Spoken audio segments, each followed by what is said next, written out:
Fort കൊച്ചിയിൽ നിന്ന് ഏകദേശം 230 കിലോമീറ്റർ വടക്കായി കണ്ണൂരിൽ ഡച്ച് ഈസ്റ്റ് ഇന്ത്യ കമ്പനിക്ക് കീഴടക്കാനാവാത്ത ഒരു കോട്ടയുണ്ടായിരുന്നു. മുഴുവൻ ഇന്ത്യയിൽ പോലും അതിന് സമം ഒന്നുമില്ല. ചുറ്റുമുള്ള പാറക്കെട്ടുകൾ കാരണം അതിലേക്ക് എത്താൻ അസാധ്യം. ഭൂഭാഗത്ത് ശക്തമായ മതിലുകൾ കൊണ്ട് സംരക്ഷിതം. 1942 ഡച്ച് ചരിത്രകാരിയായ മരി റോളോഫ്സ് തന്റെ ഗ്രന്ഥത്തിൽ കണ്ണൂർ കോട്ടയെ ഇങ്ങനെ വിശേഷിപ്പിച്ചിരിക്കുന്നു. കോവൂരാന്റെ ഇന്നത്തെ യാത്ര കണ്ണൂർ കോട്ടയിലേക്കാണ്. കണ്ണൂർ നഗരത്തിൽ നിന്ന് ഏകദേശം 3 കിലോമീറ്റർ മാറി അറബിക്കടലിന്റെ തീരത്താണ് കണ്ണൂർ കോട്ട സ്ഥിതി ചെയ്യുന്നത്. കോട്ടയുടെ പ്രധാന കവാടത്തിന് പുറത്ത് പാർക്കിംഗ് സൗകര്യമുണ്ട്. പ്രവേശന നിരക്ക് ഇന്ത്യൻ പൗരന്മാർക്ക് 25 രൂപയും വിദേശികൾക്ക് 300 രൂപയുമാണ്. 15 വയസ്സിന് താഴെ പ്രായമുള്ള കുട്ടികൾക്ക് പ്രവേശനം സൗജന്യമാണ്. എല്ലാ ദിവസവും രാവിലെ 9 മുതൽ വൈകിട്ട് 5:30 വരെ കോട്ടയിൽ പ്രവേശനമുണ്ടായിരിക്കുന്നതാണ്. 1498 വാസ്കോ ഡി ഗാമ കോഴിക്കോട് എത്തിയത് മലബാർ തീരത്തെ യൂറോപ്യൻ ശക്തികളുടെ ശ്രദ്ധയിൽപ്പെടുത്തി.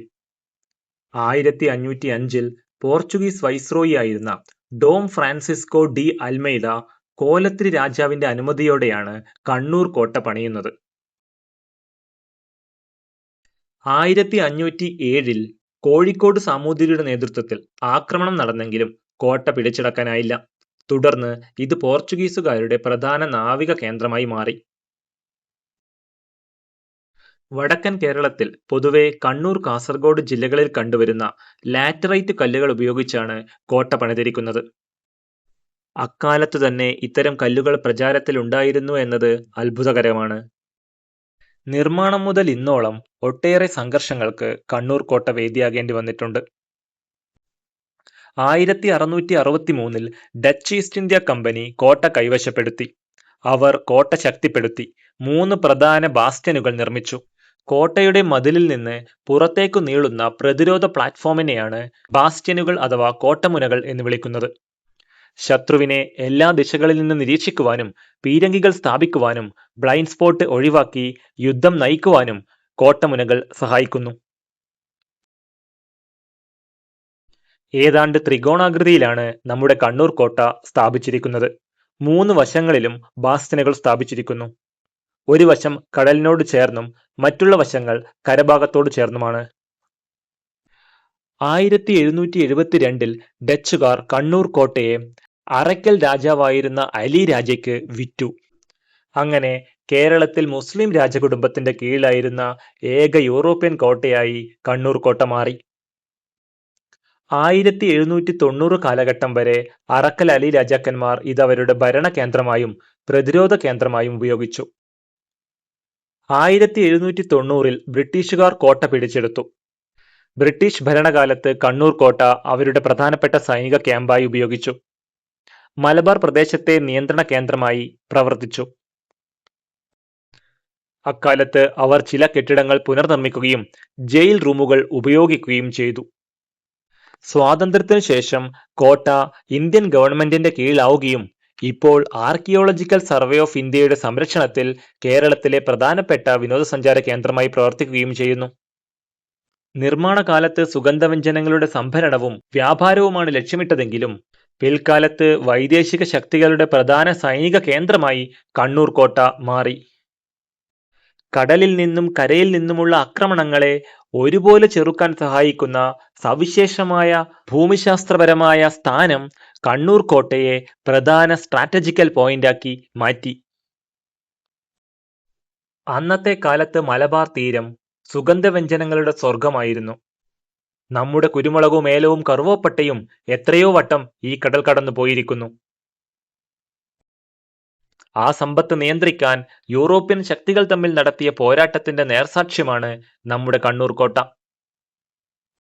കണ്ണൂർ കോട്ട സഞ്ചാരികൾക്ക് ഇന്ന് വെറുമൊരു ചരിത്ര സ്മാരകം മാത്രമല്ല, അസ്തമയ സൂര്യനും മാപ്പിള ബേയും ധർമ്മടം തുരുത്തുമൊരുക്കുന്ന പ്രകൃതി വിസ്മയത്തിന്റെ കാഴ്ചകേന്ദ്രം കൂടിയാണ്.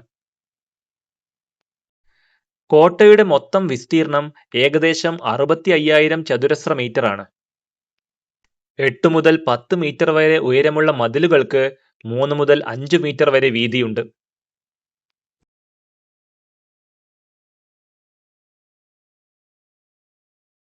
കോട്ടയുടെ എല്ലാ ഭാഗങ്ങളിലേക്കും സഞ്ചാരികൾക്ക് പ്രവേശനമില്ല. ചില ഭാഗങ്ങൾ ലോക്ക് ചെയ്തു വച്ചിട്ടുണ്ട്. എന്തുകൊണ്ടാണ് ഇവ അടച്ചിട്ടിരിക്കുന്നതെന്ന് അറിയില്ല.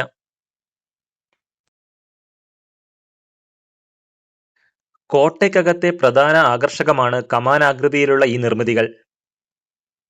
നിർമ്മിതികളിൽ സഞ്ചാരികൾക്ക് കൗതുകമുണ്ടാക്കുന്നതും ഇവ തന്നെ.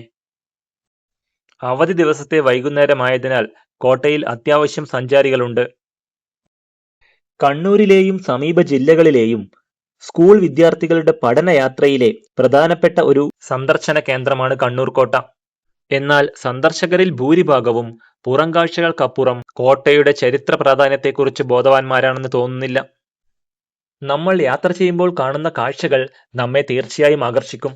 പക്ഷേ ആ സ്ഥലത്തിന്റെ ചരിത്രമറിയുമ്പോൾ നമ്മുടെ അനുഭവം തന്നെ മാറിപ്പോയേക്കാം. ഈ കോട്ട വെറും കല്ലുകളും മതിലുകളും മാത്രമല്ല, അത് ഒരിക്കൽ നടന്ന യുദ്ധങ്ങളുടെയും പോരാട്ടങ്ങളുടെയും സാക്ഷിയാണ്. അവിടെ ജീവിച്ച ആളുകളുടെ കഥയാണ്. തുറമുഖം വെറും വെള്ളമല്ല, അത് വ്യാപാരത്തിന്റെ വഴിയും സംസ്കാരങ്ങളുടെ സംഗമവുമാണ്. ചരിത്രം അറിയാതെ ഒരു സ്ഥലം കാണുന്നത് ഒരുപക്ഷെ ഒരു ചിത്രകഥാ ബുക്കിലെ കഥ അറിയാതെ ചിത്രങ്ങൾ മാത്രം നോക്കിപ്പോകുന്നത് പോലെയാണ്. നമ്മൾ സന്ദർശിക്കുന്ന ഓരോ സ്ഥലത്തിനും പറയാനുള്ള കഥകളുണ്ട്, നമ്മൾ കേൾക്കാൻ തയ്യാറായാൽ. അതുകൊണ്ട് ഇനി നിങ്ങൾ എവിടെയെങ്കിലും പോകുമ്പോൾ ഒരു ചോദ്യം ചോദിക്കൂ: ഇവിടുത്തെ കഥ എന്താണ്? ഇതെങ്ങനെയാണ് ഇവിടെ ഉണ്ടായത്? ഇതെന്തിനു വേണ്ടിയാണ് ഉണ്ടായത്? ഒരുപക്ഷെ ഒരു യാത്രക്കാരൻ ചുറ്റുമുള്ള കാഴ്ചകൾ മാത്രം കണ്ടുകൊണ്ട് പോയേക്കാം. എന്നാൽ ഒരു സഞ്ചാരി അനുഭവങ്ങൾക്ക് വേണ്ടിയാണ് യാത്ര ചെയ്യുന്നത്. അത് കാഴ്ചയിലൂടെ മാത്രം ലഭിക്കുന്നതല്ല. നാം എത്തിച്ചേരുന്ന സ്ഥലത്തിന്റെ പ്രാധാന്യം നാം മനസ്സിലാക്കേണ്ടിയിരിക്കുന്നു. അപ്പോൾ നമ്മുടെ യാത്ര കൂടുതൽ മികച്ചതായി നമുക്ക് തോന്നിയേക്കാം. ഒരു സഞ്ചാരി താൻ എത്തിച്ചേരുന്ന സ്ഥലത്തിന്റെ ചരിത്രം മനസ്സിലാക്കുവാനായി എപ്പോഴും ശ്രമിക്കുന്നു. കാരണം ചരിത്രം അറിയുമ്പോഴാണ് യാത്രകൾ ഓർമ്മകളായി മാറുന്നത്. ഇവിടെ സഞ്ചാരികളെക്കാൾ കാണാൻ കഴിയുന്നത് നാട്ടുകാരെയാണ്. തങ്ങളുടെ വൈകുന്നേരം ചെലവഴിക്കാനുള്ള സ്ഥലമായി അവർ കോട്ടയെ തെരഞ്ഞെടുക്കുന്നു. അതേസമയം ചരിത്രത്തിന് കോട്ട പ്രധാനപ്പെട്ട ഒരു രേഖയാണ്. ഇന്ത്യയുടെ വൈദേശികാധിപത്യത്തിന്റെ തുടക്കം മുതൽ ഒടുക്കം വരെയുള്ള സംഭവ വികാസങ്ങളിൽ കണ്ണൂർ കോട്ട നിർണായക സാക്ഷ്യം വഹിച്ചിരുന്നു. കോട്ടയുടെ ഒരു വശത്ത് തിരമാലകൾ ഇന്നും കോട്ടയെ കീഴടക്കാനായി പൊരുതിക്കൊണ്ടിരിക്കുന്നു. കോട്ടയുടെ മുകൾ ഭാഗത്ത് കാണപ്പെട്ട ഈ ശിലാലിഖിതങ്ങൾ എന്താണെന്ന് വ്യക്തമായില്ല.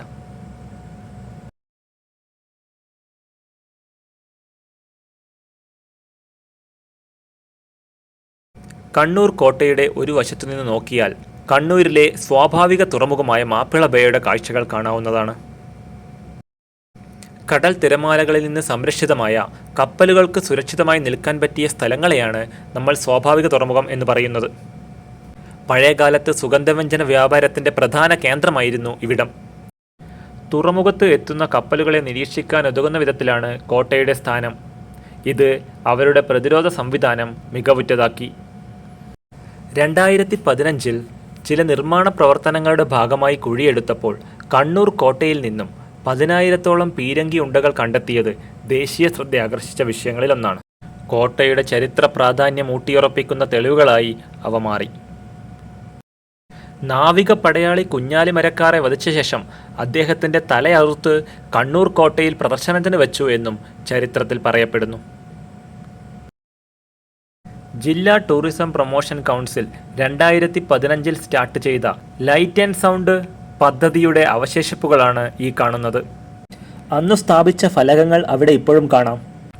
പദ്ധതി പിന്നീട് നിലച്ചുപോയത് എന്തുകൊണ്ടാണെന്നറിയില്ല. ഈ അവശിഷ്ടങ്ങൾ ഇവിടെ ഇങ്ങനെ കിടക്കുന്നത് അരോചകമാണ്. ഒന്നുകിൽ അവ പുതുക്കിപ്പണിയുകയോ അല്ലെങ്കിൽ അവ നീക്കം ചെയ്യുകയോ ചെയ്യേണ്ടതാണ്. ഇതാണ് കണ്ണൂർ കോട്ടയുടെ കഥ. നൂറ്റാണ്ടുകൾ കടന്നുപോയിട്ടും ഇന്നും അറബിക്കടലിന്റെ തീരത്ത് നിശബ്ദമായി നിൽക്കുന്ന ഈ കോട്ട. ഇവിടെ വീശുന്ന കാറ്റിനും തിരമാലകളുടെ ശബ്ദത്തിനും ഒരു കഥ പറയാനുണ്ട്. ഇത് വെറുമൊരു കെട്ടിടമല്ല, ഇത് ചരിത്രത്തിന്റെ ഒരു ജീവനുള്ള പാഠപുസ്തകമാണ്. നമ്മൾ ഇവിടെ വന്നു പോകുമ്പോൾ നമ്മൾ വെറുമൊരു സ്ഥലമല്ല കാണുന്നത്, നൂറ്റാണ്ടുകളുടെ കഥകളാണ് നമ്മൾ അനുഭവിക്കുന്നത്. അതുകൊണ്ട് ചരിത്രം മനസ്സിലാക്കി യാത്ര ചെയ്യൂ. അപ്പോൾ ഓരോ സ്ഥലവും നിങ്ങളോട് സംസാരിക്കും. വീണ്ടും കാണാം മറ്റൊരു യാത്രയിൽ.